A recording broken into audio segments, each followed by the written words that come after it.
Magandang gabi mga katoto, meron na naman po tayong sisingit na bagong repair.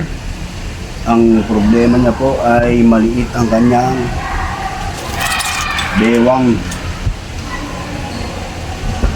Diba? Maong napalda. Ang sukat po nito, kung hindi po tayo magkakamali, pag ginamitan po natin ito ng medida, tsak, saktong sukat ang makukuha natin.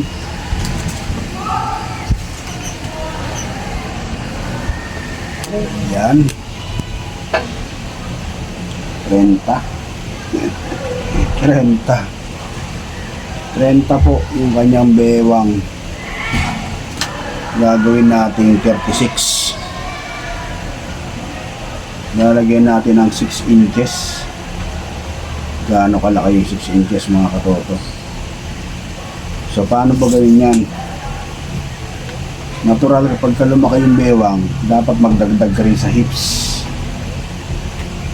Siguro kahit plus 3 inches tayo sa hips, no? Kasi aangat yan, lolobo pati. Ano siya? 38. Kahit gawin natin 41, pwede na yan, o 40.